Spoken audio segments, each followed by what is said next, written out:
పదే ఎందుకు అడుగుతున్నా అంటే నేను తర్వాత నేనే నెక్స్ట్ స్పీకర్ని, కానీ నేను గతంలో చెప్పినా మళ్ళీ చెప్తున్నా, మళ్ళొకసారి మా గౌరవ ముఖ్యమంత్రి గారు, ఉప ముఖ్యమంత్రి గారు, మా నీటిపారుదల శాఖ మంత్రులు, మా సోదరులు వెంకటరెడ్డి గారు, పొన్నం ప్రభాకర్ ఏ విధంగా ప్రజలకు నిజాలని గత 10 ఏళ్లలో ఉమ్మడి ఆంధ్రప్రదేశ్లో తెలంగాణకు జరిగిన అన్యాయం కంటే ఎక్కువ ఈ 10 ఏళ్ల కాలంలో కేసీఆర్ ప్రభుత్వంలో టీఆర్ఎస్ ప్రభుత్వం ఏ విధంగా అన్యాయం చేస్తుందని కళ్ళకు కట్టినట్టు ప్రజెంటేషను మా ఉత్తమ్ కుమార్ రెడ్డి బ్రహ్మాండంగా ఇచ్చి ప్రజలకు పోయింది అధ్యక్ష.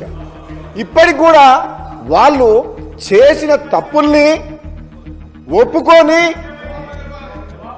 మా కుటుంబ దాహం కోసం, అధికార దాహం కోసం, అవినీతి కోసం ఆ వైఎస్ జగన్ తోటి ఒప్పందం కుదుర్చుకొని ఈ ఎంపీ సీట్లు అయితోటి బీఆర్ఎస్ అనే పార్టీ పెట్టి ప్రధానమంత్రి కావాలి, నేను నా కొడుకుని ఇక్కడికి ముఖ్యమంత్రి చేయాలని ఒక ఆలోచన, దుర్మార్గమైన ఆలోచనతో తెలంగాణ ప్రజలకు అన్యాయం చేసిన మాట వాస్తవం.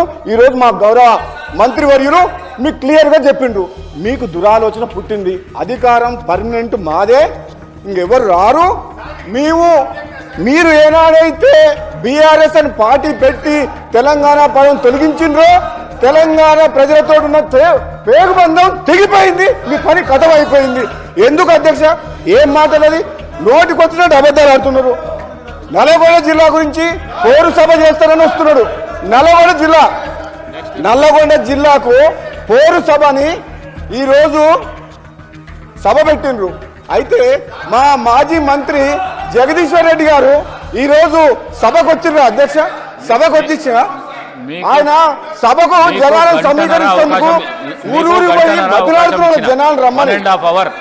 అరే నల్లగొండ జిల్లా ప్రజలు చంప చెల్లుమనేటట్టు మీకు సమాధానం చెప్పిండు. ఏమని చెప్పిండు? 11 అసెంబ్లీ స్థానాలను కాంగ్రెస్ పార్టీ అభ్యర్థులను గెలిపించి 12వ స్థానం కూడా సూర్యాపేట కూడా నైతిక విజయం మాదే.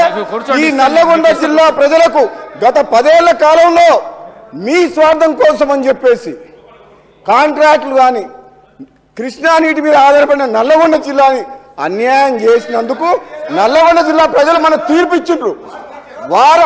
వారందరూ బాధతో సమయంలో కాంగ్రెస్ పార్టీ ప్రభుత్వం వచ్చిన తర్వాత ఈరోజు తెలంగాణకు అన్యాయం ఏ విధంగా చేసిందని చెప్పి అన్ని ప్రజలకు చెప్తుంటే జీర్ణించుకోలేక ఈ హరీష్ రావు గారు అధ్యక్ష ఇంకొక మాట చెప్తా హరీష్ రావు గారి గురించి మళ్ళీ చెప్తా.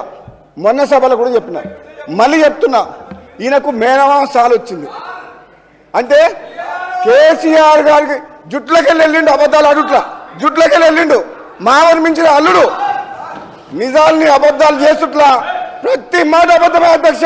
10 ఏళ్ల పాటు ప్రాజెక్టుల పేరు మీద, రీడిజైన్ పేరు మీద కాంట్రాక్టులు వాళ్ళు ఇష్టం నుంచి వచ్చి 1,00,000 కోట్ల అప్పులు చేసిన చరిత్ర వాళ్ళది.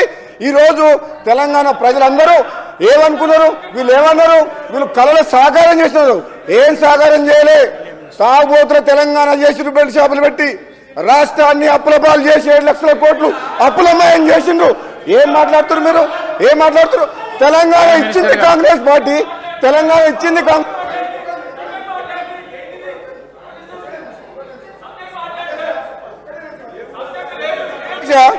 తెలంగాణ కోసం కొట్లాడింది ఎవరు అధ్యక్ష? తెలంగాణ మీ పార్లమెంట్ సభ్యులం, నేను పొన్నం ప్రభాకర్ గారు మీ పార్లమెంట్ సభ్యులం కొట్లాడి పార్లమెంట్ లో బిల్లు పాస్ చేసి తెలంగాణ తీసుకొచ్చినాం. ఈయన తెలంగాణ చావు నోట్ల తలకా పెట్టినా అంటాడు. 100 మంది 1000 మంది చనిపోయింది, కానీ కేసీఆర్ కుటుంబంలో ఎవరికైనా కాలికి దెబ్బనే రాకిందా, ఇట్లా గీత పడ్డదా?